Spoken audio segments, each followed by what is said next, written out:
얼라이 돌아왔습니다. 로버트 브레이크가 돌아왔습니다. 우리는 요한 3서 9절 대 9절 성경 공부를 이어가겠는데 지난 시간 우리는 1절에서 6절까지를 봤습니다. 사실 6절을 다 마치지는 못했는데 우리 이걸 다뤘습니다. 저는 지난번 써놓은 부분을 그대로 놔뒀는데 지난 시간 우리가 무엇을 공부했는지 상기하려 함이죠. 우리는 체리티에 대해서 봤습니다. 제가 오늘 살펴보려는 것은 환대, hospitality입니다. 이것은 크리스찬이 걷는 데 있어 관계되는 사항인데요. 이건 즉 크리스찬은 그들의 삶을 이렇게 살아야 된다는 건데 또한 요한 3서는 한 크리스찬이 다른 크리스찬을 어떻게 대접해야 하는지 알려줍니다. 성경은 우리가 구원을 받았고 크리스찬이라면 성도들 간의 체리티를 실천해야 된다고 합니다. 요한이 그 말은 곧 어떤 크리스찬이 여행 중에 있으면 그를 도와주라는 것입니다. 그래서 가능하다면 저는 오늘 이걸 다룰 것이고 그러길 원하는데 저는 초기 교회가 어떠했는지 지금과 어떻게 달랐는지 말하겠습니다. 정말 그럴까요? 계속 보면서 우리는 교회 안에 선한 사람들이 있었고 교회 안에 악한 이들도 있었음을 보겠습니다. 지금도 그런데 교회 안에 착한 사람이 있고 악한 사람도 있습니다. 5절부터 보겠는데 거기서 그가 뭐라는지 보세요. 사랑하는 자여 네가 형제들에게나 낯선 자들에게나 무엇을 행하든지 신실하게 행하는도다. 네가 무엇을 하든지 타인들 곧 그리스도 안의 형제들과 낯선 자들을 돕는 데 있어 옳고 선한 것들이다 라는 것입니다. 6절 그들의 교회 앞에서 내 사랑을 증언하였느니라. 오케이. 따라서 누군가 체리티가 있었고 다른 이가 그걸 증언했습니다. 교회는 말하기를 헤이 우리가 그를 보니 그는 체리티를 실천하며 걷고 있어 한 거죠. 네가 하나님의 뜻에 합당한 방법대로 그들의 여행을 후원하며 그것은 좋은 일이 되리로다. 그들은 그분의 이름을 위해 나아가면서 이방인들로부터 아무것도 취하지 아니하였느니라.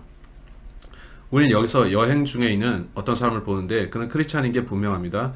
그 크리스찬들이 한 곳에서 다른 곳으로 여행을 하고 있으면 여러분이 그 당시 그려보면 그때는 로마가 지배하고 있었고 역사적으로 우리가 알고 있는 대단한 사실은 즉 로마가 남긴 대단한 것은 물론 로마는 많은 나쁜 짓을 저질렀고 매우 잔혹한 짓을 했지만 로마가 남긴 업적 중 하나가 로마의 길입니다. 도로입니다. 그건 세계를 연결했는데 지금도 2000년 가까이 지난 유럽에 로마의 길들이 남아 있습니다. 로마가 건설한 그 길들은 놀랍습니다. 사람들은 그 길을 통해 여행했는데 바울은 자유인으로 태어났기에 그 길로 여행할 수 있었습니다. 그들을 여행을 할 때 다른 크리스찬들이 그들을 도왔고 은혜를 제공했는데 즉 그들은 자기들의 집을 열고 당신 주님 안에 형제군요. 우리 집에서 기거하세요. 여행 중이시라면 우리 집에 잠시 머무세요. 여기서 주무시고 다음날 떠나실 수 있게 돕겠습니다. 이렇게 행동했죠. 그렇게 행동했습니다. 이에 관해 다른 구절을 보겠는데 디모데 전서 5장 전 여러분께 이걸 묻고 싶은데 여러분은 크리스찬들이 요즘 이렇게 하는 거 보셨습니까? 그렇진 않죠. 그건 아닙니다. 당연히 요즘 우리는 당신이 모텔을 잡으실 수 있게 도와드리겠습니다. 하죠. 전 모텔들이 하루 숙박에 50, 60, 70달러 하던 때를 기억합니다.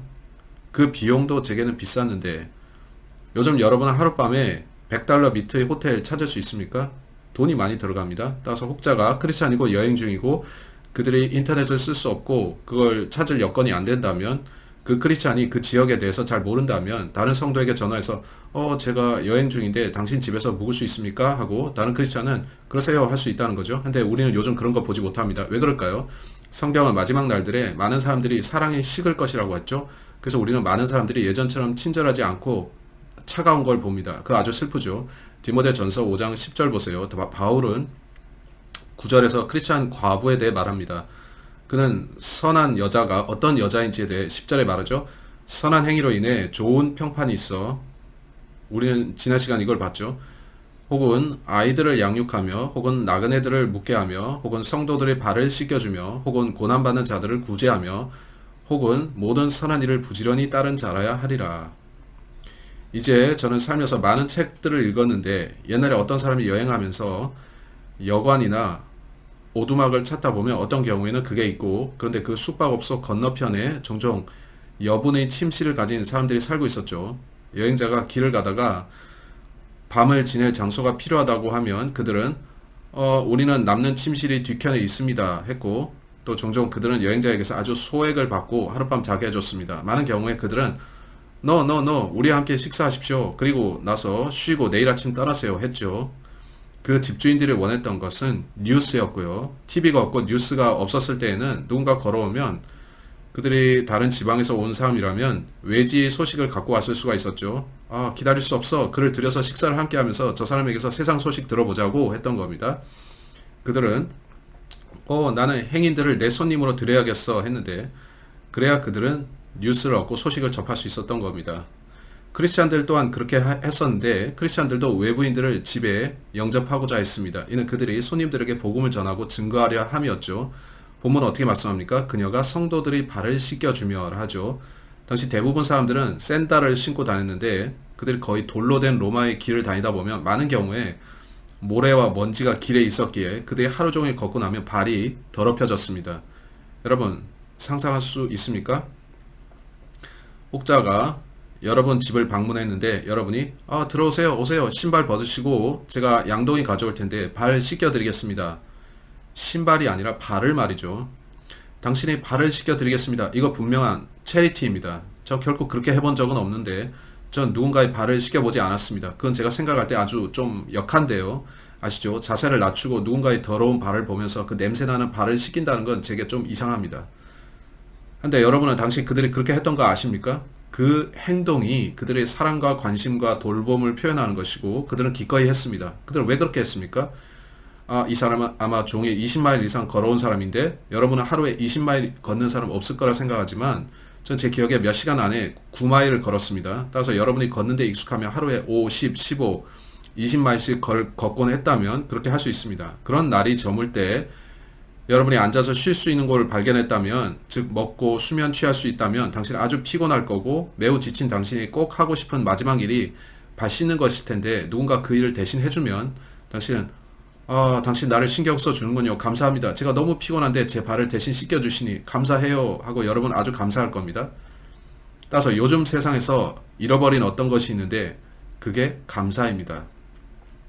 여러분이 타인을 위해서 더 잘해줄수록 그 사람은 당신에게 감사할 겁니다. 근데 누군가 타인을 위해 무엇도 하지 않았다면 사람들은 감사가 뭔지도 모를 겁니다. 그래서 저는 종종 생각하는데 과거의 사람들이 좀 더 사랑과 온정이 있었다고 생각합니다. 빌레몬서로 갑시다. 1장 22절. 따라서 성경은 이걸 가르칩니다. 남을 상냥하게 대하고 애써서 도우라. 특히 다른 크리스찬들에게 그렇게 하고 돌봐주라. 여러분이 도보로 한 곳에서 다른 곳으로 여행 중이라면 여행 중인 어떤 크리스찬을 만났는데 때가 어두우면 그들에게 헤이 제 집에 오세요. 우리 교제합시다. 주님과 성경에 대해서 얘기합시다. 좋은 교제합시다. 성경은 세상은 예전에 그렇게 했습니다만 우리는 요즘 그런 걸 보지 못합니다. 빌레몬서 1장 22절. 한편 이 외에도 나를 위해 또한 숙소를 마련하라. 너희 기도를 통해 내가 너희에게 보내어질 것을 확신하노라. 빌레몬서 1장 22절. 바울이 누군가에게 이 말을 하는데 내가 갈 때에 많은 경우에 그때는 가정교회였는데 사람들이 그 교회를 방문했을 때 어디서 밤을 보냈을까요? 많은 사람들은 그들을 자기 집으로 인도했는데 상상해 보세요. 여러분 집에서 20에서 30명의 크리스찬들이 참가해서 교회 예배한 다음에 여러분의 가정은 가족이 5인데 예배 참석자들이 말하길 저희가 좀 먼 거리에서 왔는데 우리가 돌아가기가 어렵네요. 어떻게 할까요? 여기서 자면 안 될까요? 하고 그 크리스찬들 전체가 집에서 자는 거 말이죠. 참 이상해 보이죠. 하지만 그 방법은 그 지역에 구원받지 못한 주인이 운영하는 호텔에 방 잡는 것보다는 쌌습니다. 많은 경우에 사람들은 그런 호텔로 가서 나쁜 짓들을 하기도 했으니까요. 따라서 성경 전체에 걸쳐서 손님 접대가 나옵니다. 손님 환대가 나옵니다. 크리스찬들은 다른 크리스찬들을 힘을 다해서 도와줬습니다. 전 지금 그런 걸 보지 못하는데 거의 없습니다. 저는 사절단이라 불리는 일을 했었는데 교회에서 교회로 여행하면서 200군데 넘는 교회를 저는 방문했습니다. 제가 이 교회들을 다니면서 보면 어떤 데서는 목사가 브레이커 형제 와서 우리와 함께 머무세요. 당신과 교제하고 싶습니다 했고 목사가 자기 집을 개방하고 저를 받아들여서 집에 머물게 했습니다. 여러분 그들과 함께 식사하고 교제하고 성경에 대해 이야기한 일들은 참 축복이었는데 성경은 철이 철을 날카롭게 한다고 하죠. 그 기억들은 크리스찬인 제 생애에서 가장 빛나는 기억 중에 하나인데 제가 그들의 교회를 위해 설교하고 그들이 저를 집으로 초대해서 집에서 하룻밤 묵었던 거 말이죠. 또 어떤 목사들은 네 우리가 당신을 위해서 호텔을 잡아드리겠습니다 하는데 제가 호텔에 머물고 교회 가서 설교하고 악수하고 하이 하고 떠나면 전 그 사람들과 어떤 교제도 하지 못한 겁니다. 전 나타나서 그들에게 설교한 후에 그냥 떠나는 그런 사람이죠. 그건 언제나 저를 좀 힘들게 했습니다. 전 그것이 정말로 환대가 부족한 것이라 생각합니다. 오케이. 저는 그렇게 하는 목사들을 나쁘다는 게 아니라 전 단지 사람들과 교제를 하고 싶었다는 겁니다. 전 다른 크리스찬들과 교제를 원했습니다. 그럴 기회가 있었을 때 제가 정말 축복이었습니다. 오케이. 로마서 12장 13절 가서 환대가 뭔지 보죠. 로마서 12장 13절. 성도들의 필요에 따라 나눠주며 손님 대접에 힘쓰라. 로마서 12장 13절입니다. 따라서 크리스찬이 해야 될 행동이 뭔가요? 그는 손님 접대 잘해야 되는데 그게 사람들을 돕는 일이죠. 우리가 손님 환대, hospitality에 대해 생각할 때 hospital을 떠올리는데 hospital이 뭐 하는 데인가요? 그것은 아픈 사람들이 가서 머무는 곳이죠. 그래서 제가 hospitality에 대해 생각할 때 그건 여러분이 머무는 장소이기도 하지만 그 이상입니다. 거기서 돌봄을 받고 필요를 공급받는 곳이고 그건 그럴 필요가 있는 사람을 밤에 유숙하게 해주는 곳이기도 하죠. 전 더 많은 사람들에게 그렇게 해주고 싶은데 안타깝게도 저희 집에 공간이 부족해서 남는 방이 더 이상 없어서 혹자가 찾아오면 제가 당신을 묵게 하고 싶지만 그럴 수가 없네요 하게 되었죠. 예전에 우리는 사람들을 집에 받아들여서 우리 집에 남는 방에 묵고 다음날 떠나도록 했었습니다. 우리는 손님 대접하기를 잘 하고자 했는데 안타깝게도 우리 가족의 숫자가 늘어나면서 이 집의 규모에서 남는 방이 없어졌고 더 이상 그럴 수 없게 되었습니다. 한데 제가 어떻게 했는지 아십니까? 저는 호텔로 가서 그들 대신에 방값을 지불해 줬습니다. 그들은 그렇게 하실 필요 없습니다 했지만 저는 아닙니다. 제가 이렇게 하고 싶습니다 했죠. 따라서 우리는 성경이 손님 환대라 부르는 것을 행해야 됩니다. 디도서 1장 8절 디도서 1장 8절 이제 저는 디모데전서 3장 2절을 보고자 했는데요. 그 9절 디모데전서 3장 2절 봅시다. 디모데전서 3장 2절은 이걸 말씀합니다. 그러므로 감독은 반드시 책망받을 것이 없고 이건 목자 혹은 감독에 대한 말씀입니다. 한 아내의 남편이며 깨어있고 맑은 정신을 가지고 있으며 행실이 바르고 손님 대접하기를 힘쓰며 저는 어떤 목사나 사람들을 만났는데 그들은 접대를 잘 하고자 하지 않았습니다. 그들은 인색하고 화나 있었고 증오심에 차 있었는데 그들은 선하지 않았습니다. 그래서 저는 와 하고 놀랐고 만일 목사 자격이란 게 있다면 그런 사람들은 자격 미달이라고 봤죠. 하지만 저는 그렇게 생각만 했고 말하진 않은데 주님께서 어느 날 그들과 계산하시겠죠.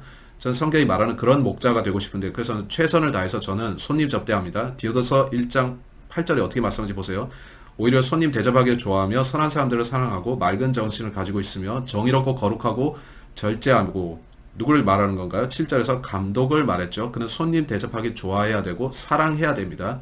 다른 크리스찬들과 함께하고 친교하고 돕는 것을 좋아해야 된다는 거죠. 그들을 지원하고 돕는 데 전적으로 나서야 하는 것이죠. 여러분 그렇습니까? 그렇다면 저는 감히 말하겠는데 여러분은 설교자의 마음, 목자의 마음을 가진 겁니다. 목자는 그와 같아야 하는데 그는 양떼를 돌보는 목자와 같아야 합니다. 안타깝게도 사꾼들이 많고 그들은 다른 크리스찬들을 신경 안 씁니다. 그건 슬프죠. 베드로 전서 4장 9절 갑시다. 불평 없이 서로 환대하라. 그게 무슨 뜻인가요? 사람들이 그래요. 당신 오늘 밤 묵을 곳이 없다면 여기 머무셔도 됩니다 하는 거죠.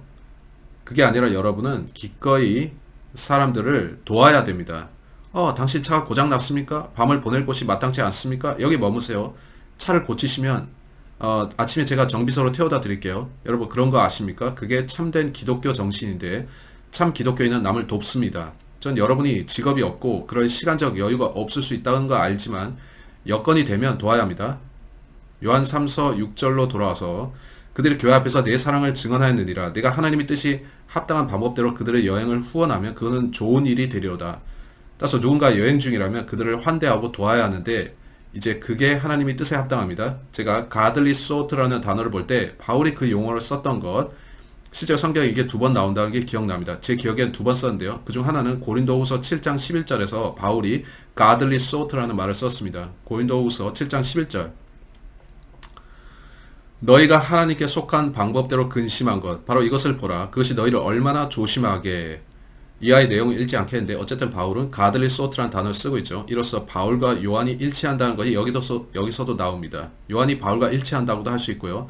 근데 godly라는 단어, 이 godly라는 단어가 무슨 뜻인가요? godly 뜻은 신앙심이 독실한 하나님을 경외하는 순복하며 사는 것인데 이 단어는 성경의 15구절에서 15번 쓰였습니다. 이건 하나님께 복종하는 삶을 뜻하는 것인데요. 시편 4편 3절로 갑시다. 시편 4편 3절. 거기에서 가들리에 대해서 말하고 있습니다. 거기서 또다시 가들리는 하나님을 경외하고 신앙심이 독실한 주께 복종하며 사는 것을 의미합니다. 주를 섬기기 원하는 것이죠. 따라서 그게 뭔가 이걸 보시겠는데 흥미롭습니다. 상호 관주를 통해 각 구절들이 가들리라는 용어를 어떻게 사용하는지 보고자 합니다. 시편 4편 3절. 제가 혹시 2절이라 했습니까? 3절입니다. 오직 주께서 자신을 위해 하나님을 따르는 자를 따로 두신 것을 알지어다. 내가 주를 부를 때 그분께서 들으시리로다.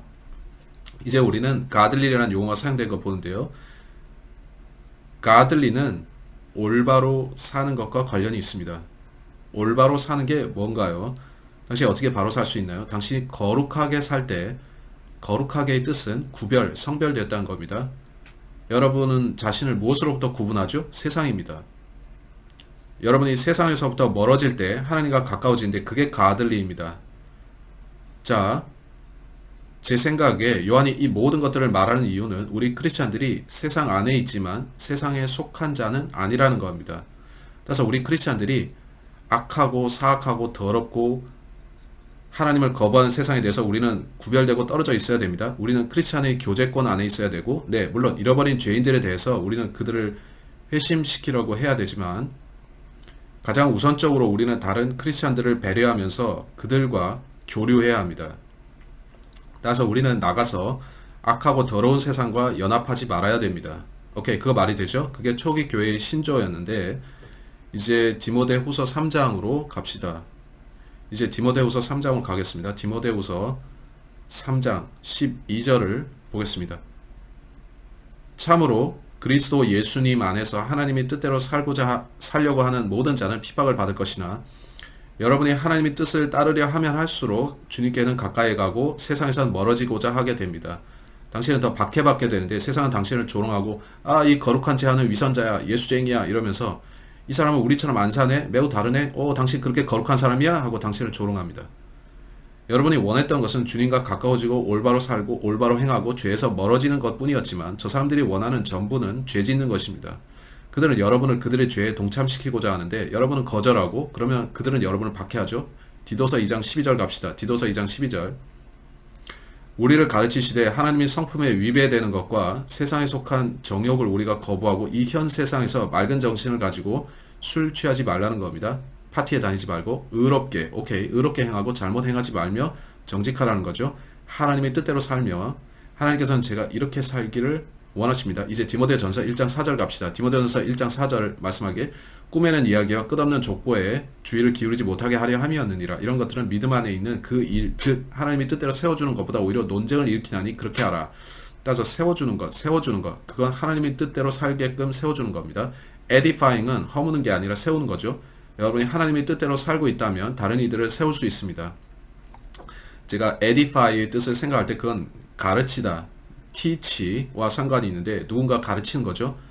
여러분이 그들을 가르치는 것인데 그들이 성장하도록 기대하면서 가르치죠. 따라서 제가 하나님의 뜻대로 살고 있다면 다른 이들에게 가르치면서 헤이, 당신 저를 따르면서 저처럼 하십시오. 제가 사는 것처럼 거룩한 삶을 사세요. 해야 되는 겁니다. 따라서 크리스찬으로서 저는 간증이 있는데 제겐 책임이 있고 다른 사람들에게 크리스찬이 어떤 것인지에 대해서 롤 모델과 모범이 될 의무가 있습니다. 이 모든 게 환대로 귀결됩니다. 그건 또한 체리티로 귀결되며 하나님 뜻대로 사는 겁니다. 따라서 하나님 뜻대로 사는 것 혹은 거룩하고 올바르게 살고 바르게 행하는 겁니다. 그럼 질문입니다. 여러분이 크리스찬인 자기를 볼 때 하나님의 뜻대로 사는 사람인 게 맞습니까? 아니면 실족했습니까? 당신은 육신적이거나 차갑습니까? 비판적이고 극도로 비판적이면서 다른 크리스찬들에서 분노에 차 있고 증오합니까? 여러분 그들을 험담하고 나쁘게 말합니까? 그렇다면 자기 마음을 점검해 봐야 됩니다. 그렇게 하고 있으면 여러분은 마땅히 그렇게 하듯 크리스찬으로 사는 게 아닙니다. 계속 보겠는데 우리가 살펴봐야 할 많은 게 있고 저는 이 모든 것이 요한 3서에 연결되어 있음을 말하고자 합니다. 여러분 저는 말할 게 많습니다. 요한 3서 6절. 그들이 교회 앞에서 내 사랑을 증언하였느니라. 혹자가 다른 크리스찬의 사랑에 대해 교회 앞에서 증언했는데 교회가 그걸 봤죠. 내가 하나님의 뜻에 합당한 방법대로 그들의 여행을 후원하면 그것은 좋은 일이 되리로다. 그들은 그분의 이름을 위해 나아가면서 이방인들로부터 아무것도 취하지 아니하였느니라. 크리스찬들은 크리스찬을 도왔고 그들은 잃어버린 세상에 손 벌리고 도움 청할 필요는 없었죠. 이는 많은 경우에 잃어버린 세상은 크리스찬들과 정반대 입장이었고 그들은 성도들을 돕지 않았는데 그들은 성도들을 조롱하고 비웃고 험담했습니다. 당신 우리 도움이 필요하다고? 하하하 이렇게 했죠. 그런 상황이 조성되는 건 바람직하지 않았죠. 제가 이 모든 걸 보면서 놀랍다 생각하는데 성경은 우리에게 어떻게 선하고 하나님의 뜻을 따르며 사랑이 가득한 사람이 되는지를 알려줍니다. 우리가 그렇게 살 때 언제나 기억할 것은 우리가 그들의 롤 모델이 되어서 이웃을 어떻게 대접하는지 모델이 되어야 한다는 겁니다. 따라서 친절과 사랑과 이웃 접대와 하나님의 뜻대로 사는 데 있어서 제가 더 그렇게 살수록 저희 자녀들도 그렇게 될 것이고 그들은 저로부터 그거 배울 겁니다. 교회 또한 저로부터 배워서 그렇게 할 것이고요. 사회도 그렇게 될 수가 있는데 이는 그들이 우리 교회가 그렇게 하는 거 보면 그렇습니다. 오케이, 이해하셨죠? 이제 그가 7절에서 뭐라고 하는지를 보십시오. 그들은 그분의 이름을 위해 나아가면서 그분의 이름이 누구 이름인가요? 그건 당연히 예수 그리스도이겠죠. 예수 그리스도이겠죠. 그렇다면 왜 그는 예수 그리스도라는 이름을 뺐을까요? 그는 이 서신서에서 예수 그리스도라는 이름을 언급하지 않은데 전 그 이유를 모릅니다. 근데 요한 2서에서는 예수 그리스도가 언급되는데 그는 3절에서 언급했죠. 그렇다면 왜 예수님이 여기에 언급되지 않았고 단지 그분의 이름을 위해 라고만 언급되었을까요? 그가 누구의 이름을 말하고 있습니까? 분명 주 예수 그리스도인데 요한 1서에서 그는 요한 1서 2장 12절에서 그분의 이름을 위해 라는 표현을 썼습니다. 그것을 보겠는데 요한 1서 2장 12절입니다. 어린 자녀들아 내가 너에게 쓰는 것은 너희 죄들이 그분의 이름으로 인해 용서되었기 때문이라. 이게 누구인가요? 예수님인데 그 장의 초반에 그 이름이 무엇인지 언급되어 있습니다. 이제 요한계시록 2장 3절 보겠습니다. 요한계시록 2장 3절 또 참고 인내하며 내 이름을 위해 수고하고 낙심하지 아니하였느니라. 즉 내 이름을 위해 라는 것은 예수께서 말씀하시는 건데 그 이유는 모르지만 우리는 다시 그 이름을 봅니다. 그 이름 누구와 무엇의 차이 말이죠. 누구와 무엇의 차이. 이제 그는 그분의 이름을 위해라 했는데 저 왜 그가 예수님의 이름을 말하지 않았는지 모릅니다. 그렇게 하는 편이 낫지 않았겠나요? 저는 그가 예수님의 이름을 위해라 했으면 좋았겠다고 생각하는데 그래도 그는 그분의 이름을 위해라고 했습니다. 저 생각해도 모르겠습니다. 잘 모르겠는데 제가 본문을 반복해서 읽어도 그는 이 책에서 그렇게 많이 말하지 않았네 하죠. 그리고 제가 기억하는 건 그가 만모섬에 있는 수용소 감옥에 있었고 제 생각에 로마 당국이 그의 편지를 검열했을 수도 있습니다. 여러분 로마 사람들이 그의 편지를 읽었고 그가 쓸 수 있는 말을 제한했고 그래서 그가 예수라는 단어를 언급하지 않고 이것저것 말하지 않았을 수 있는 겁니다. 그걸 어기면 그들이 편지를 전해주지 않았을 테니까요. 전 모르지만 그럴 수 있었다는 거죠. 근데 이 이름이 예수님이란 걸 우리는 압니다. 그가 왜 그 이름을 언급하지 않았을까요? 반모섬의 수용소에서 그가 주고받는 편지의 단어들을 검열했을 수 있죠. 우리는 요즘도 감옥에 있는 사람들이 주고받는 편지가 반출되기 전에 검열되는 거 압니다. 로마 제국이 기독교에 대해서 10차례 대박해를 자행했었는데 저는 지금 그걸 다 언급하려는 건 아닙니다. AD 67년에 첫 번째 박해는 네로가 했습니다. AD 81년에는 도미시안 황제가 박해했고 AD 108년에는 트라이아누스가 박해했습니다. AD 162년에 마르쿠스 아우렐리우스 안토니우스가 박해했는데 저는 우리가 봤다시피 이름이 셋이죠. 그렇다면 이 편지가 쓰여진 시기는 도미시안과 트라이아누스 사이였겠죠. 그때 기독교에 대한 박해가 있었던 걸까요? 네. 그 이후로 그가 반모섬에 있었고 로마인들을 그를 수용소에 넣고 박해했는데 그는 이전에 했듯이 거리 설교하고 혼들을 이겨올 수 없었습니다. 그들이 그의 편지 또한 검열했을까요? 그가 가이어에게 이 편지를 전하기 위해 표현을 절제해서 쓸 수밖에 없었고 그가 선을 넘는 말을 쓰면 검열관들이 이 편지를 보낼 수 없다. 당신이 예수란 이름을 썼기 때문이다. 했을 수 있다는 거죠. 전 모릅니다만 본문이 예수 그리스도를 언급하지 않은 것은 좀 이상합니다. 아주 이상한데 안 그렇습니까? 이제 8절 그러므로 우리가 진리를 위한 동료 조력자가 되기 위해 그런 자들을 받아들여야만 하느니라. 우린 그런 이들을 받아들여야 합니다. 누구 말이죠? 다른 크리스찬 혹은 이방인들인가요? 이는 앞절이 그렇게 언급했습니다. 우리가 이방인들을 받아들여야 합니까? 네. 그는 5절에서 낯선 자들을 도와주라고 했죠. 그를 받아들이라고 합니다. 받아들이라는 것이 문맥이 어떤 건지 봅시다. 사도행전 18장 receive라는 단어가 성경에서는 몇 가지 다른 용법으로 쓰입니다. 누군가를 받아들이는 것의 한 가지 용례는 그들을 환대하고 받아들이는 걸 말합니다. 그들을 여러분 집으로 영접해서 그들에게 음식과 잘 곳을 제공하고 그들의 여행을 돕는 것을 말합니다. 그게 누군가를 receive 하는 겁니다. 사도행전 18장 27절 말씀하기를 그가 아가야로 건너가려는 마음을 먹음으로 형제들이 편지를 써서 제자들에게 권면하여 그를 받아들이게 하며 그가 가서 은혜를 통해 믿게 된 자들에게 많은 도움을 주었으니 한 남자가 여행하려고 했고 그들은 요한 3서가 그렇듯이 서신을 써서 이 남자가 도착하면 그를 영접하라고 한 겁니다. 그들이 뭐라고 했나요? 이 사람이 당신들에게 가서 성경을 가르치거나 대화하고 교제할 텐데 그를 집에 영접하고 함께 교제하라 한 거죠. 그가 유숙할 곳이 필요하면 제공하라고 했을 거고요. 그를 짐으로 여기지 말고 그가 숙박비 안 준다고 불평하지 말고 당신 여기 이틀 묵을 건가요? 오케이, 그렇다면 그 기간 동안 우리가 계시죠. 우리의 교제는 좋을 것이고 서로 배우는 자리가 될 겁니다. 하라는 거였죠. 초기 크리스찬들은 그랬습니다. 로마서 16장 2절 바울은 로마서 16장 2절에서 이렇게 말합니다. 너희는 주 안에서 성도의 마땅한 도리로 그녀를 받아들이고 무슨 일이든지 그녀가 너희를 필요로 하는 일에 그녀를 도울지니라. 베베는 여러 사람의 구조자가 되었고 그 뜻은 돕는 자입니다. 또한 나의 구조자가 되었느니라. 바울은 이 여인에 대해 쓰기를 그녀가 그곳을 여행하면서 너희 집에 노크하고 제 이름은 누구누구입니다 할 경우에 그녀가 여러분이 선한 이들인 걸 압니다. 제가 여행 중에 여러분께 작은 도움을 받고자 합니다 하면 그들은 네네 우리 편지 받았어요. 우리는 그거 기억하고 있고 우리는 바울의 모든 서신들을 갖고 있죠. 당신이 바로 그 여인이군요. 당신이 그 베베로군요. 들어오세요. 우리가 당신 영접하겠습니다. 여러분은 리시빙의 용례가 이렇다는 것을 보죠. 우리는 체리티로 당신을 영접한다 라는 거죠. 이게 본문에 언급된 의미입니다. 한 구절도 골로새서 4장 10절 봅시다. 골로새서 4장 10절 나와 함께 갇힌 자가 된 아리스다고와 바나바의 누인의 아들 마가와 이 마가에 대하여는 너희가 명령을 받았으니 그가 너희에게 오거든 그를 받아들이라.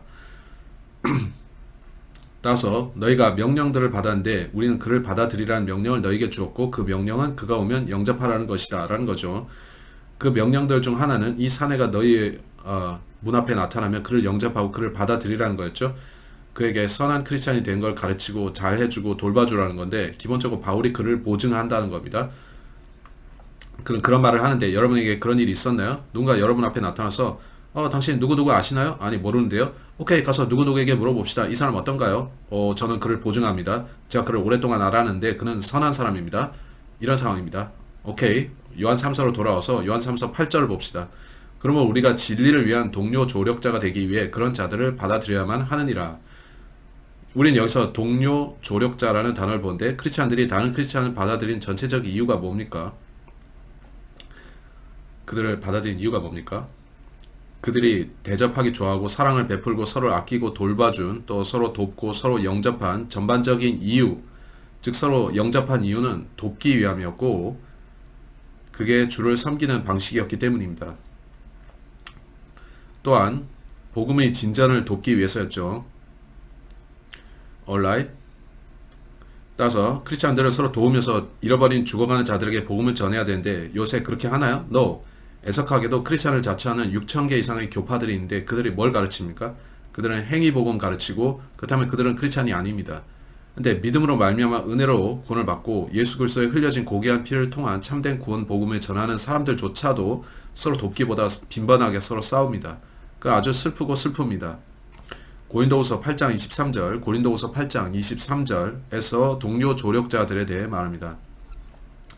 디도에 대해 누가 묻는다면 그는 너희와 관련하여 나의 동반자여 동료 협력자며 우리 형제들에 대하여 묻는다면 그들은 교회들의 사자들이요 그리스도의 영광이니라.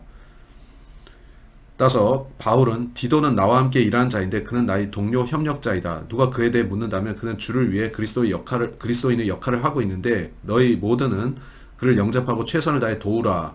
이는 우리가 합심하여 세상을 구원해야 되기 때문이다 한 거죠.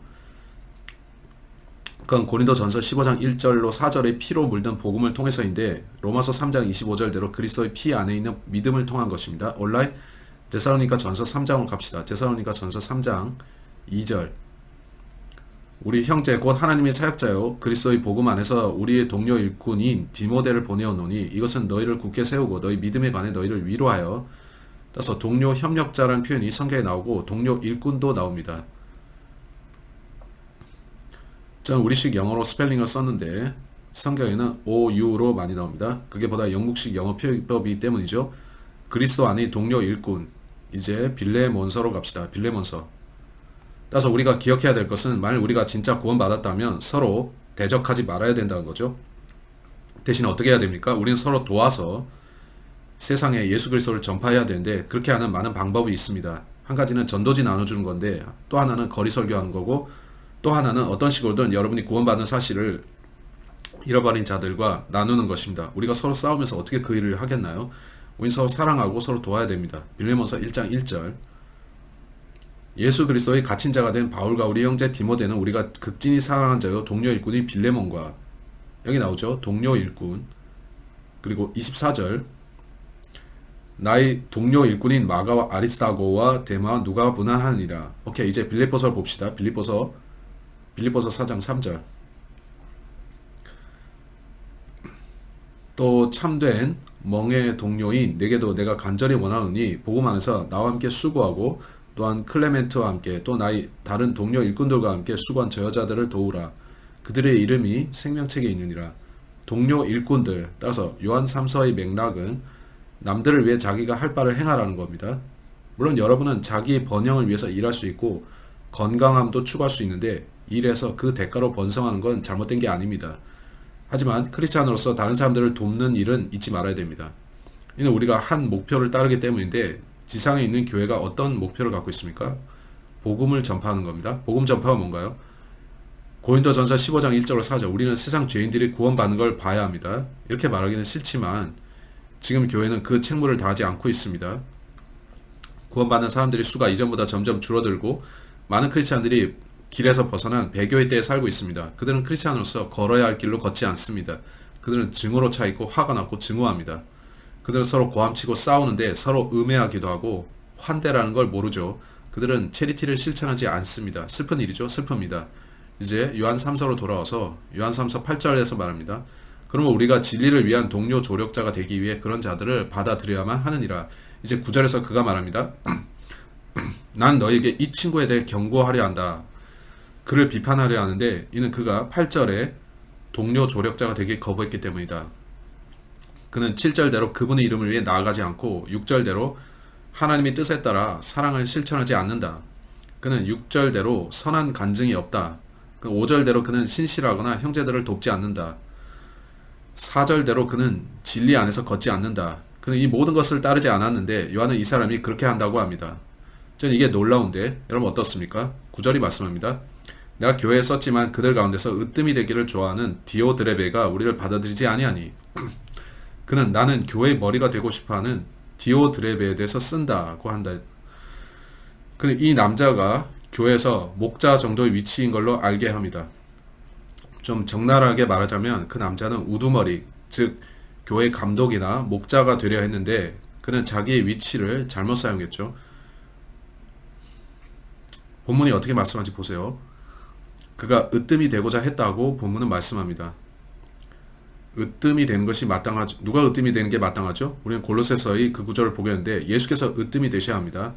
우리가 교회를 통해 섬겨야 하는 분 예수님이죠. 우리가 최우선으로 둬야 할 것은 그분입니다. 이 디오드레베란 자는 관심을 예수가 아니라 자기한테 돌리려고 했는데 따라서 그가 교회에 가면 그 신자들은 온통 디오드레베에 대해서 이야기하는데 그가 얼마나 대단한 사람인지 말하면서 예수께서 얼마나 위대하신지는 말하지 않았던 것입니다. 그게 이단이었죠. 그 이름 디오드레베, 이 얼마나 이상한 이름입니까? 사람들이 거리끼는 이름인 디오드레베, 혐오하는 이름인데 안 그렇습니까? 전 디오드레베라는 이름을 쓰는 사람을 보지 못했습니다. 여러분 어떻습니까? 이건 이세벨과 같은 건데 거의 못 듣죠. 여성들 중에서 자기 딸 이름을 이세벨이라고 짓는 경우가 어디 있습니까? 성경에서 이세벨은 악한 여자이기 때문이죠. 아버지들 중에 자기 아들 이름을 디오드레베로 짓는 경우도 없는데 그가 악한 사람이기 때문이죠. 오케이, 디오드레베가 뭔가요? 저는 디오드레베란 단어를 찾아봤는데 그 의미가 뭔지 알고 싶었습니다. 그 뜻은 주피터에게 양육받은 자였습니다. 전 그 의미가 이상하다고 봤는데 주피터가 양육한이란 뜻입니다. 사도행전 19장 35절 갑시다. 오늘날까지 세상의 대부분은 이교도들입니다. 대부분의 세상 사람들은 우상을 섬기죠. 이 사람들 중에 일부가 복음을 듣고 회심하게 되는데 그들은 이교에서 빠져나오고, 하지만 그들은 자기들의 옛날 이름을 가지고 있습니다. 그들이 태어날 때 받았던 이름 중 어떤 것은 흔히 거짓 신과 관련이 있습니다. 이번의 경우에는 주피터인데, 디오드레베라는 뜻은 주피터 신에 의해서 양육받은 자입니다. 따라서 그 가족은 거짓 신인 주피터를 섬겼던 것인데 행성에도 그 이름을 붙이죠. 근데 제가 흥미로운 것은 성경에서 말씀하기를 행성 주피터로부터 뭔가 떨어져서 지구로 내려왔다고 한다는 겁니다. 그게 형상이고 우상이었다는 것이고요. 이상하지 않습니까? 그게 어쩌면 타락천사와 관련이 있을까요? 전 모르지만 그 구절 한번 봅시다. 사도행전 19장 35절, 그 고을의 서기가 말하는데 37절에 언급된 바 에베소가 섬기던 다이애나와도 상관이 있습니다. 거짓 남신과 거짓 여신, 소문자 지가 하십니다. 고을 서기가 사람들을 진정시키고 이르되 너희 에베소 사람들아, 에베소 사람들의 도시가 위대한 여신 다이애나를 숭배하며 또 주피터로부터 떨어진 형상을 숭배한다는 걸 알지 못한 사람이 어디 있느냐. 에베소인들의 대다수가 다이애나라는 거짓 여신을 숭배했는데 이 디오드레베라는 남자의 이름은 어째서인지 모르지만 주피터에 의해서 양육받은 자였죠. 이 남자의 이름은 우상과 연결되어 있는데 당시에 온 성읍이 우상을 섬겼습니다. 제가 이거 연구하면서 발견할 꽤 흥미로운 것이 있는데, 이 잃어버린 이교도들은 많은 경우에 자기 자녀의 이름에 우상의 이름을 붙였다는 거죠. 그래서 디오드레베의 뜻은 주피터에 의해 양육받은 자입니다. 이제 우리 뭘 볼까요? 요한 3서로 돌아옵시다. 요한 3서는 9절에서 내가 교회에 썼지만, 어떤 교회죠? 6절에서 우리는 교회라는 단어를 보고 9절에서도 교회를 보는데 10절에도 나옵니다. 이 셋이 동일한 지역 교회를 가리키는 것일까요? 그게 아니라면 요한은 가이오와 그의 지역 교회에게 다른 교회에 대해서 쓰고 있을까요? 이런 부분들에 대해 우리는 파악하기 어려운데 우리가 너무 적은 분량을 보고 있어서 전체의 문맥을 몰라서입니다. 내가 교회에 썼지만 그들 가운데서 으뜸이 되기를 좋아하는 디오드레베가 우리를 받아들이지 아니하나. 따라서 디오드레베는 요한에게서 어떤 것도 받아들이려 하지 않았습니다. 너는 요한이라는 사람과 아무 관련도 맺지 않겠다 했던 것 같습니다. 10, 11절은 온통 이 남자가 무슨 일을 했는지, 그가 얼마나 악한지 말하고 있는데 우리가 그 악한 행실에 대해 보기 전에 본문이 그 남자에 대해 하는 첫 번째 말을 봅시다. 그는 으뜸이 되기를 좋아했다는 것입니다. 전 사전을 열고 preeminence라는 단어를 찾아봤습니다. 1828 사전을 보니 그 단어 중간에 하이픈이 있습니다. pre-eminence. 따라서 그 표기법은 우리 성경과 약간 달랐습니다. 사전은 preeminence를 이렇게 정의합니다. 읽을 준비 되셨나요? 그건 우월함, 탁월함, 칭찬받을 만한 영예나 덕의 탁월함, 웅변의 탁월함, 훌륭한 장소, 계층이나 위엄이 높은 것을 뜻합니다. 이 사람은 지역교회에서 목자였던 것 같은데 돌아다니면서 저는 대단합니다. 저는 최고입니다. 저보다 나은 목사는 없습니다. 제가 세상에서 가장 뛰어난 목사입니다. 그랬던 모양입니다. 요한은 그자가 그런 식으로 하는 걸 들었고 이 얼마나 끔찍한 사람인가 했을 겁니다. 그가 소름 끼치고 끔찍한 이유는 10, 11절에 나오는데 읽어봅시다. 요한이 말합니다. 내가 그 교회에 가면 이 자를 쫓아버리겠다. 이는 그자가 교회를 맡아서는 안 되는 악한 자이기 때문이다. 그가 말합니다. 그러므로 내가 가면 그가 행하는 행위들을 기억하리라. 그가 무슨 행위들을 했나요? 그가 악한 말들로 우리를 헐뜯고도 그것으로 만족하지 아니하며 자신도 형제들을 받아들이지 아니하고 받아들이려 하는 자들도 금하여 그들을 교회에서 내쫓는도다. 11절 사랑하는 자여 악한 것을 따르지 말고 선한 것을 따르라. 선을 행하는 자는 하나님께 속하나 악을 행하는 자는 하나님을 보지 못하였느니라. 따라서 그는 이 남자가 했던 일을 제시하는데 9절에서 우선 언급된 말은 그가 으뜸이 되려고 했다는 겁니다. 그는 나는 예수님이 이 교회의 머리란 건 관심 없다. 내가 교회의 머리가 될 것이다 했던 건데 예수 그리스도가 누구신가요? 하나님이시죠. 하나님이 육신 안에 오신 분이죠. 즉 이 사람은 거의 하나님을 자기가 대체하려고 한 건데 교회를 예수님의 것이 아니라 자기 것으로 하려고 했습니다. 그러니까 무서운 일 아닌가요?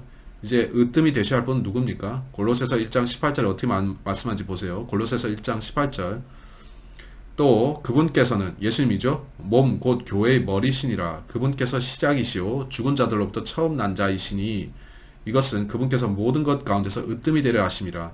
따라서 마땅히 으뜸이 되셔야 할 분은 예수님인데 이 사람은 자기가 으뜸이 되려고 했습니다.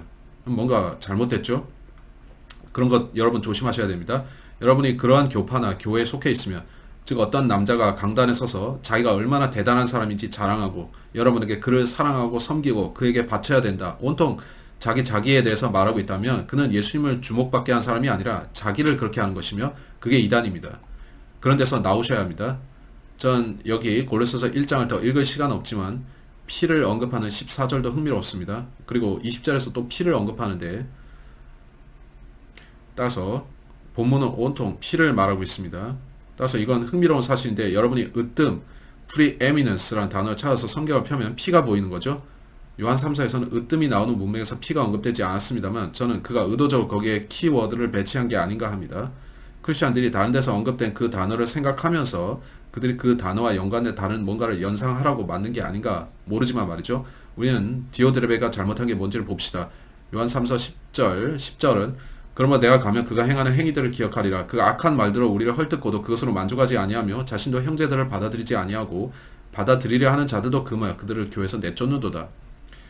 프레팅은 어리석은 말을 한다는 건데 그는 입을 열어서 매우 어리석고 멍청하고 끔찍한 것들을 말했다는 겁니다. 그는 분명 악한 말을 했을 텐데 사도 바울을 헐뜯었겠죠. alright? 그거 옳지 않죠. 이제 잠언 10장을 봅시다. 이 프레팅이라는 단어는 우리가 요새 자주 쓰지 않는데 안 그렇습니까? 프레팅은 기본적으로 어리석은 말을 한다는 뜻입니다. 잠언 10장. 잠언이 어떻게 말씀하는지 10장 8절 봅시다. 마음이 지혜로운 자는 명령들을 받아들이지만 수다를 떠는 어리석은 자는 넘어지리라. 10절. 눈으로 눈치다는 자는 슬픔을 끼치며 수다를 떠는 어리석은 자는 넘어지리라. 성경은 이렇게 프레팅, 수다 떠는 자들에 대해 경고하는데 그들은 어리석은 말들을 하고 속이고 기만하죠. 그들은 정직하지 않게 다른 이들을 비난하고 성경은 우리에게 그걸 경고합니다. 이 디오드레베와 같은 자는 그 경고를 경청하지 않았죠. 안 그렇습니까? 요한 3서로 돌아와서 계속 봅시다. 그가 악한 말들로 우리를 헐뜯고도 그는 어리석은 말들을 하면서 요한을 어리석게 비난했습니다. 악의적인 표현으로 말이죠. 그는 그들을 악한 말로 비난했습니다. 저는 사전을 열고 malicious라는 단어를 찾아봤습니다. 1828 사전에서 malicious는 이유 없이 악한 뜻이나 적의를 품는 것, 극도의 악의를 마음에 품는 것 등인데 여러분 제가 흥미로운 것은 성경보다 사전에서 더 자세히 알려주는 문제가 이 남자는 마음에 문제가 있었다는 겁니다. 그는 자만한 자였는데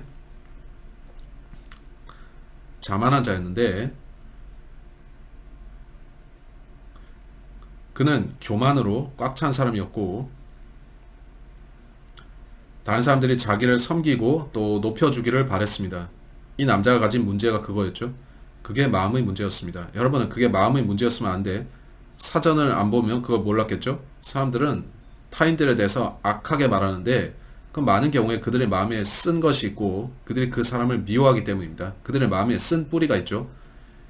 이 단어는 극도의 악의와 연관이 있습니다. 마음의 악의, 증오나 악한 뜻. alright? 디도서 3장 2절 갑시다. 우리가 다른 사람들에 대해 악한 말을 하고 악한 표현을 쓰고 나쁘게 말하면 특별히 다른 크리스찬에 대해 그런 식으로 하면 어떻게 되나요? 절대 그러면 안 됩니다. 여러분 그 교회 목사를 자처한 이 남자가 성경을 읽었는지 의심하게 되는데 읽었다면 그는 그러지 않았겠죠? 디도서 3장 2절 아무도 비방하지 말며 말다툼하는 자가 되지 말고 부드러우며 모르는 사람에게 온전히 온유함을 보이게 하라. 성경은 누구에 대해서도 악한 말을 하지 말라고 합니다. 야고보서로 갑시다. 이 디오드레베라는 자는 성경이 그렇게 가르치는 것과 반대로 행했죠. 성경을 읽었을까요 그가? 야고보서 4장 11절 야고보서 4장 11절 말씀에 형제들아 서로 비방하지 말라. 자기 형제를 비방하며 자기 형제 판단하는 자는 율법을 비방하며 율법을 판단하는 자니라. 그러나 만일 내가 율법을 판단하며 율법을 행하는 자가 아니요 판단하는 자니라. 따라서 서로 악한 말 하지 말고 형제간에 그러지 말라는 겁니다. 이제 베드로전서 3장 10절 베드로전서 3장 10절 생명을 사랑하고 좋은 날들 보기를 원하는 자는 자기 혀를 억제하여 악에서 떠나게 하고 자기 입술을 억제하여 교화한 것을 말하지 못하게 하며 악을 피하고 선을 행하며 화평을 구하고 그것을 따르라. 이 디오드레베란 자는 제가 그 이름을 여기 쓰겠는데 이 나쁜 사람 다이아트리피스 그는 더러운 마음을 가졌고 요한을 적대했습니다. 그는 자기 시간을 요한을 적대하는 말을 한 데 썼습니다. 또 교만한 말로 자기를 높였고 모든 사람이 그가 옳고 요한은 틀렸다고 생각하게 만들려고 했죠. 그건 아주 더러운 생각이었죠. 그게 다가 아니었습니다. 다시 요한 3서 봅시다. 9절에서 그는 으뜸이 되려고 했고 그것도 나빴죠. 10절에서 그는 어리석게 거짓말로 수다를 떨면서 요한을 비난했습니다. 악의적인 말들을 썼는데 제가 볼 때 그에게는 마음의 문제가 있었고 요한을 증오했고 그래서 요한을 비난했습니다. 그것으로 만족하지 않았던 그는 형제들 또한 받아들이지 않았습니다. 받아들이려 하는 자들도 금했고 그렇다면 데살로니가 후서 3장으로 가봅시다. 제 생각에 그 구절을 지난 강의 마지막에 언급했거나 이번 시간 초에 언급했는데 본문의 케이스와 맞는 것이 데살로니가 후서 3장의 이 구절입니다. 그런 사람들에 대해 알려주죠. 데살로니가 후서 3장 5절로 15절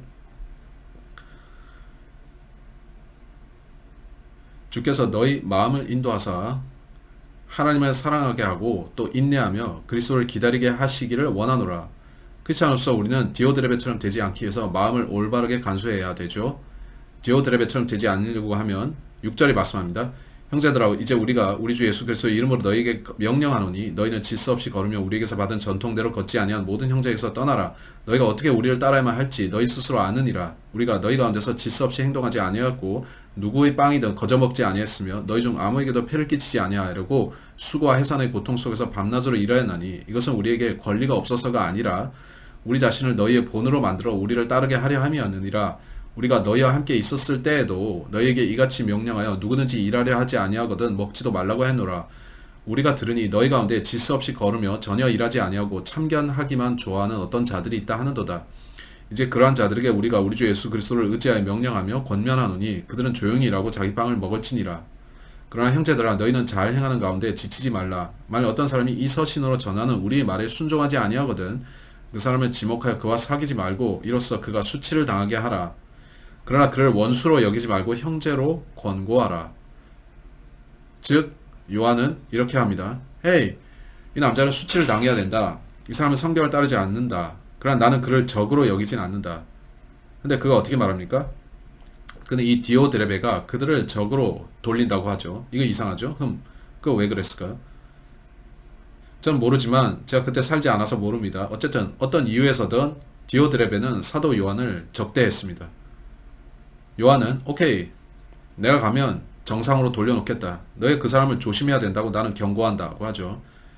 이제 그가 무슨 일을 하고 있나요? 10절 그는 수다를 떨면서 악한 말을 하는데 그것으로 만족치 않았습니다. 그는 자기가 한 일로 만족하지 않았는데 성경은 너희에게 양식과 의복이 있으면 만족하라고 했죠. 아마 그는 더 많은 걸 바랬나 봅니다.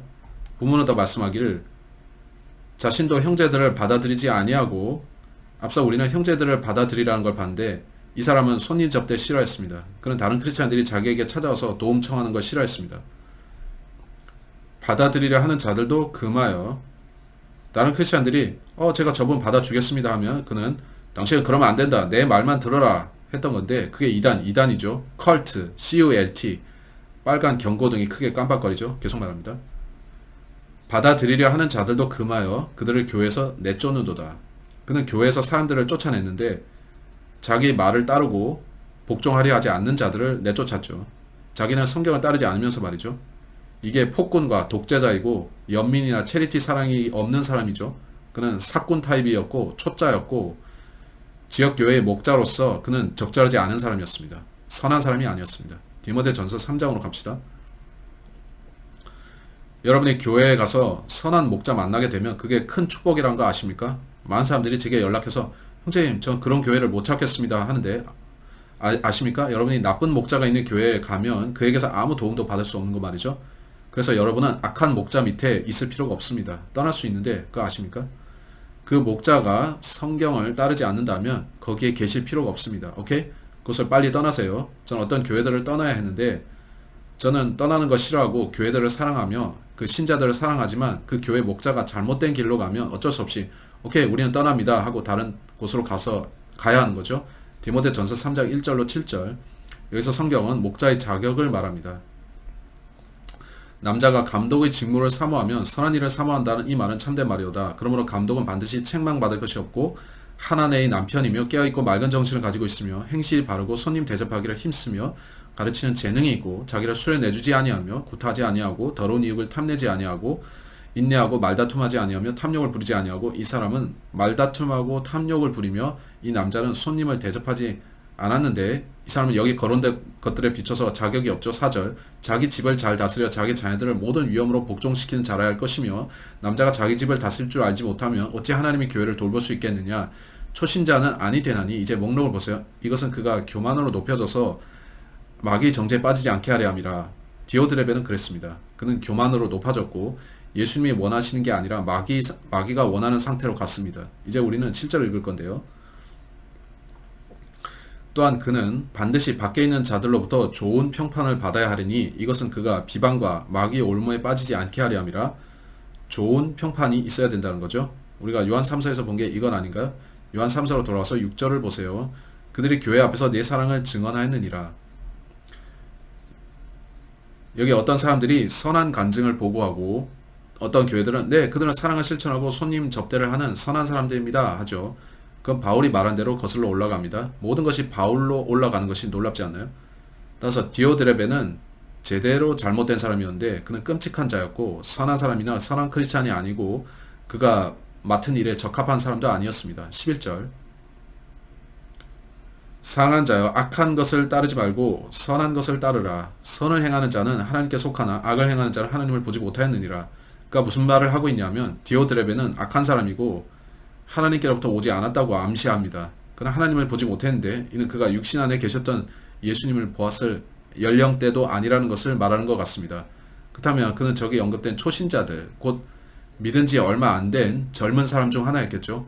악을 행하지 말고 선을 행하자고 하죠. 악을 따르지 말고 선을 따르라는데 그 문맥은 목자에 대한 것입니다. 이는 9절에서 디오드레베가 그 지역 교회의 목자였던 것 같기 때문인데 그런 것 같죠. 여기 퀘스천은 영지주의인데 그 당시에 영지주의자들이 등장해서 증가하고 교회 안에 들어오기 시작했습니다. 어쩌면 이 디오드레베도 영지주의자였고 요한이 한 영지주의자가 사람들을 선동해서 그 교리를 따르게 만드는 걸 경고한 건지도 모릅니다. 9절은 말씀합니다. 하나님은 보지 못하였다. 예수님을 보지 못했다는 거죠. 그는 육신 안에 계신 예수님을 보지 못했고 그럼에도 그가 나도 사도인데 나는 예수님이 행하신 것들을 봤다라고 했겠죠. 자기가 사도라고 주장함으로써 영향력을 넓혔는지 모른다는 거죠. 선한 것을 따르라. 이 시간을 마치려면 우리는 많은 구절들을 봐야 하는데 이제 데살로니가 전서 5장을 봅시다. 데살로니가 전서 5장. 전 이 시간이 여러분께 은혜가 되었으면 하고 요한 3서에 대한 공부를 이번 시간에 마치려고 합니다. 데살로니가 전서 5장 15절은 말씀하는데 조심하여 아무도 누구에게든지 악으로 악을 갚지 말고 도리어 너희 가운데서도 선하며 모든 사람에게도 선한 것을 항상 따르라. 이거 우리가 읽었던 요한 3서와 비슷하네요. 그렇다면 요한이 그 생각을 어디서 얻었을까요? 분명 바울이죠. 맞습니까? 로마서 13장 3절. 로마서 13장 3절. 그래서 제가 요한 3서 읽을수록 여러분 요한은 바울과 매우 비슷합니다 라고 말할 수밖에 없습니다. 로마서 13장 3절. 치리자들은 선한 일이 아니라 악한 일에 대하여 두려움이 되나니 그러므로 네가 권력을 두려워하지 아니하려느냐? 선한 것을 행하라. 그러면 바로 그에게서 네가 칭찬을 받으리니. 네, 한데 디오드레베라는 이 사내는 일종의 테러리스트였습니다. 아닌가요? 그는 사람들을 두렵게 했고 상처를 주고 그들을 악하게 대하면서 험담했습니다. 그는 선한 일을 하는 치리자가 아니었고 사실 악한 자였습니다. 갈라디아서 6장 10절. 따라서 성경 우리에게 선을 행하라고 합니다. 갈라디아서 6장 10절. 이걸 여러분께 적용시켜서 이렇게 합시다. 여러분은 디오드레베에 속한 사람입니까? 그러지 않기를 바랍니다. 갈라디아서 6장 10절. 그러므로 우리에게 기회가 있는 대로 우리가 모든 사람에게 선을 행하되 특히 믿음의 집안에 속한 자들에게 할지니라. 다른 크리스찬들을 말하는 거죠. 아멘. 디모데전서 6장 18절. 그 모든 게 우리와 연관됩니다. 우리가 이 말씀들에 주의해야 된다는 거죠. 선을 행하고 모든 사람을 선대하십시오. 디모데전서 6장 8절. 이건 디오드레베가 알지 못했던 건데 디모데전서 6장 8절 18절인지 18절이 맞겠는데 하지만 8절은 제가 앞서 말하고자 했던 구절입니다. 먹을 것과 입을 것이 있으면 우리가 그것으로 만족할 것이니라. 디오드레베는 어떻게 했습니까? 그는 만족하지 못했는데 그는 더 많은 걸 원했던 것 같습니다. 그는 오직 세상과 육신에 속한 것, 세상의 것들을 더 많이 갖기를 원한 사람 같습니다. 그래서 사람들로부터 받으려고 했습니다. 안 됐죠? 안 된 사람입니다. 이제 18절. 또 선을 행하게 하며 선한 일들에 부여하고 베풀기를 좋아하며 기꺼이 나누어 주게 하라. 이제 히브리서 13장 갑시다. 그걸로 마치겠습니다. 13장 16절. 히브리서 13장 16절. 더욱이 선을 행하는 것과 나누어 주는 것을 잊지 말라. 하나님께서는 이 같은 희생을 매우 기뻐하시니라. 이건 마치 제가 상냥하고 사랑스럽게 저 사람을 대해야 됩니까? 올라에 그건 참 희생이고 큰 희생인데 올라에 그래도 그 사람에게 잘해주겠습니다. 이런 거죠. 올라에 아멘. 21절 예수 그리스도를 통해 모든 선한 일에 너희를 완전하게 하사 자신의 뜻을 행하게 하시며 자신이 눈앞에서 매우 기쁜 것을 너희 안에서 이루시기를 원하노라. 영광이 그분께 영원 뭉토록 있기를 원하노라. 아멘. 따라서 기억하실 것은 목자는 사역자라는 겁니다. 그건 그가 다른 이들을 보고 돌보고 내가 그들을 어떻게 섬길까 해야 된다는 건데 미니스터는 돕는다는 뜻입니다. 저자는 그렇지 않았는데 그는 오직 자기가 섬김받기 원했고 다른 사람들에게 으뜸이 되기를 원했습니다. 그는 그들이 그에게 모든 걸 헌신하고 받아들이기를 바랬는데 그는 어떤 폭군이었죠. 작은 독재자. 그는 온통 자기가 부각되기를 원했습니다. 이제 요한 3서 12절 우리는 정반대인 어떤 사람을 보는데 그의 이름은 데메드리오입니다. 데메드리오는 좀 더 흔한 이름인데 저는 데메드리오라는 단어를 자주 듣습니다. 사실 데메드리오라는 이름을 가진 사람도 만났는데요. 데메드리오는 그 전자와 정반대인 사람 같습니다. 데메드리오는 모든 사람들과 진리 그 자체에게서 좋은 평판을 받았고 참으로 우리도 증언하노니 너희는 우리의 증언이 참될 줄 아느니라. 그래서 우리라는 것은 사도들인 것 같은데 혹은 실바노나 다른 성도들이겠죠.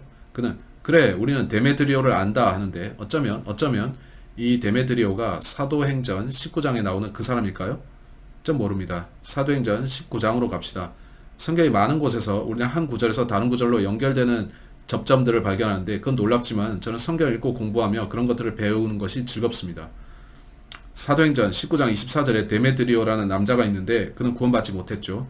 사도행전 19장 24절 데메드리오라는 어떤 은세공업자가 다이애나를 위한 은성물함을 만들어 장인들에게 적지 않은 이득을 가져다 주었는데 그가 다시 언급되는 구절이 38절이죠. 38절입니다. 그러므로 만일 데메드리오와 그와 함께한 장인들이 누구를 고소할 일이 있거든 법이 열려있고 총독들도 있으니 그들이 서로 고소하게 할 것이요. 이 데메드리오라는 친구는 잃어버린 죄인이었고 보아하니 그는 은으로 우상을 만드는 은세공업자로 일하고 있었습니다. 그가 나중에 구원을 받았다면 그 놀라운 일 아닙니까? 이전에 우상을 만들던 사람이 이제 예수님을 위해서 살게 되었으니 데메드리오란 이름에는 이상한 뜻이 있는데 그 뜻은 데메테르 여신의 추종자라는 것입니다. 그녀는 양식과 농업의 여신이었는데 혹시 그 여신이 그가 믿는 신이었고 어쩌면 그의 가족이 농업에 종사했을 수도 있죠. 왜냐하면 모든 이교도들은 저마다 직업과 자기 믿음에 따라 섬기는 남자 신과 여신들이 있었기에 어떤 사람이 농업의 신을 섬겼다면 아마 그의 부모는 농부였겠죠. 근데 그는 도시에 살고 있었고 부모가 그에게 지어준 이름으로 보면 그 사람들은 이교도였습니다. 따라서 데메테르 여신의 추종자라는 이름을 가진 데메드리오는 이교도 집안에서 태어난 사람이죠. 한데 이 데메드리오는 모든 사람들에게 좋은 평판을 얻습니다. 그렇다면 이 데메드리오는 좋은 사람인데 제가 하늘나라에 가서 알고 싶은 거 하나는 사도행전 19장에 나오는 은세공업자 우상숭배자 데메드리오가 결국에 구원받아서 초기 교회의 어떤 기둥이 되었느냐는 겁니다. 그것이 아니면 단지 동명이인이고 두 사람의 이름이 우연히 같았을 뿐일까요? 이거 우리가 하늘에 가기 전에는 모를 겁니다. 어쨌든 데메드리오는 좋은 평판을 얻었습니다.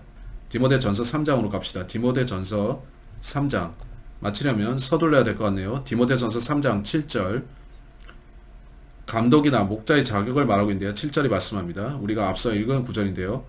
또한 그는 반드시 밖에 있는 자들로부터 이건 요한 3서에서 가이오에게 답장하는 것의 퍼즐 조각을 다시 맞췄을 때 가이오가 말하기를 헤이 디오드레베란 자가 이 지역교회를 쥐고 마음대로 휘두르려고 하는 걸 보는데 그는 모든 걸 망쳐놓고 있다. 그를 목자로 놔둬도 되겠는가? 그러자 요한이 답장하면서 그런 일을 하는 디오드레베는 좋은 평판이 없으나 데메드리오는 그렇지 않으니 교회 목자를 세워야 한다면 이 사람 대신 저 남자를 목자로 세우라. 우리가 빠진 부분들을 연결해 보면 그런 것 같습니다. 이렇게 보면 우리는 상황을 보다 더 잘 이해할 수가 있죠. 이제 요한 3서 12절로 가겠는데 오늘 이 마지막 구절들을 마치도록 해봅시다. 12절 봅시다. 데메드리오는 모든 사람들과 진리 그 자체에게서 좋은 평판을 받았고 참으로 우리도 증언하노니 너희는 우리의 증언이 참된 줄 아느니라. 그는 말하기를 넌 데메드리오를 아는가? 그가 너희 가운데 선한 평판이 있다. 우린 그를 아는데 그는 선한 간증이 있다. 다시 말해서 그가 사도행전 19장에 그 사내였다면 연대기적으로 어떻게 된 건가요? 사도행전 19장에 그 인물과 같은 데메드리오라면 앞서의 시점은 AD 60년경이었을 거고요. 그 시간의 격차는 30에서 40년 정도로서 적지 않습니다. 그럼에도 이 둘이 같은 인물일까요? 그렇다면 그가 요한 3서 당시에는 6, 70대였겠죠. 성경은 장로들, 엘더가 목자로 세워진다고 하지 않나요? 장로는 나이 든 남자를 얘기한 걸 테고요. 그렇다면 이 사람이 그 데메드리오일 수도 있죠. 한때 은으로 우상을 만들던 우상 세공업자였으나 자신이 거짓 종교와 거짓 신들을 내려놓고 예수 그리스도께 돌아와 받았는지도 모르죠. 그렇다면 놀랍죠. 요한 3서에 언급된 데메드리오가 사도행전 19장에 그 사람이라는 말이죠. 따라서 많은 이야기가 됩니다. 계속 나가면서 12절 마치겠습니다. 데메드리오는 모든 사람에게서 좋은 평판을 받았다는 게 흥미롭습니다. 그건 그가 잃어버린 자들과 구원받은 자들 모두에게서 그랬다는 걸까요? 아니면 단지 구원받은 사람들에게서만 좋은 평판이라는 걸까요? 제 말은 그가 좋은 평판을 가졌다면 세상 사람들도 저 사람 좋은 사람이다 했을 거란 얘기입니다. 그렇다면 구원받은 또는 잃어버린 모든 사람들이 그를 보면서 저 사람 훌륭하다 했다는 거죠. 진리 그 자체에게서 좋은 평판을 받았고 참으로 우리도 증언하노니 너희는 우리의 증언이 참된 줄 아느니라. 이제 13절 내가 쓸 것이 많았지만 내게는 잉크와 펜으로 쓰기를 원치 아니하고 그는 우리에게 이 모든 정보를 준 다음에 결론을 맺는데 그건 마치 그가 내가 더 쓸 수 없는데 하면서 이 두 구절로 끝내는 것 같죠. 그거 왜 그럴까요? 와우, 이 얼마나 급하게 끝낸 짧은 편지입니까? 아시지만 바울과 베드로 다른 이들이 쓴 많은 서신들은 몇 장으로 구성되어 있는데 왜 이 서신은 단지 몇 구절이냐는 거죠. 어쨌든 그는 잉크와 펜으로 쓰기를 원치 않는다 하고 또 하나 제가 찾은 흥미로운 점은 당시에 펜이 새의 깃털로 만들었다는 거죠. 새 깃털 보셨습니까? 그거 이렇게 생겼는데요. 그들은 새 깃털의 뿌리로 글을 썼습니다. 따라서 여러분이 성경 읽을 때 펜이란 단어를 보면서 알아야 될 게 당시 사람들은 볼펜이 없었다는 거죠. 그런 거 없었습니다. 그는 잉크와 펜을 말하는데 그 펜을 우리는 퀼이라고 부릅니다. 그들은 잉크는 똑같이 썼습니다. 그들은 잉크를 작은 병에 담고 펜을 거기에 담그면서 썼는데 제가 살면서 웃겼던 일이 있습니다. 저도 그들처럼 하고 싶었습니다. 한 번은 갈매기의 깃털을 구하고 또 약간의 인도산 잉크를 구했는데 저는 아내에게 연애 편지를 쓰곤 했었습니다. 잉크와 퀼펜으로 그렇게 했습니다. 근데 저는 그걸로 잘 쓸 수가 없었고 그러한 수단으로 잘 쓸 수 있기까지는 몇 해가 걸렸습니다. 쓰다가 잉크가 먼저 모자라거나 얼룩이 남거나 하죠. 제가 아내에게 썼던 편지들이 여전히 있는데 그 글씨는 그렇게 좋지를 못합니다. 그러한 펜으로 잘 쓰려면 숙련이 필요하지만 옛날 사람들은 그걸 잘 썼습니다. 그들은 그걸로 편지를 썼죠. 이제 우리는 14절 보겠습니다. 속히 너 보기를 바라노니 우리가 얼굴을 마주 대하여 말하리라. 그가 뭐라고 하는 것인가요? 내가 곧 수용소로부터 나와서 너희를 만나게 될 것을 확신한다. 아니면 너희가 나에게 와서 얼굴을 마주 대 보기를 원한다. 어느 쪽인가요? 그는 섬의 수용소, 곧 반모 섬의 수용소에 갇혀 있으면서도 여전히 사람들을 만나거나 볼 수 있었습니다. 구절을 마저 보면 내게 화평이 있기를 원하노라. 우리 친구들이 내게 문안하느니라. 친구들에게 이름을 들어가며 인사하라. 바울은 은혜와 화평을 말했는데 여기서 은혜가 어디 갔나요? 왜 요한은 은혜를 생략하고 내게 화평이 있으라고만 할까요? 여러분 로마인들의 인사 방식이 내게 화평이 있으라 였던 거 아시나요? 근데 바울은 은혜와 화평을 썼습니다. 근데 왜 여기에는 은혜란 단어가 없을까요? 왜 예수란 단어가 여기 없을까요? 왜 피라는 단어가 여기 없을까요? 왜 그럴까요? 어쩌면 제가 말했던 대로 요한이 반모섬에 있을 때 편지를 반출하는 데 있어서 로마인들이 편지를 검열하기 때문에 어떤 단어들을 제외한 것일까? 전 모릅니다. 저는 언제나 그것이 의문입니다. 따라서 그렇게 짐작은 하지만 많은 일들이 가려져 있습니다. 전승에 따르면 그들은 반모섬에 갇혀있는 요한을 죽이려 했지만 실패했습니다. 그들은 요한을 끓는 솥에 집어넣었지만 그가 다치지 않고 멀쩡했다 하는데 그건 제게 다니엘서에 나오는 새 히브리 청년을 떠오르게 합니다. 왕이 그들을 불사르라고 했지만 불이 그들을 해치지 못했던 거 말이죠. 따라서 전승이라는 거 꼭 믿을 수 있는 건 아니지만 어쨌든 전승에서 말하기를 그들이 반모섬에 있는 요한을 끓는 물이 솥에 넣어서 죽이려고 했지만 실패했고 그가 걸어 나왔죠.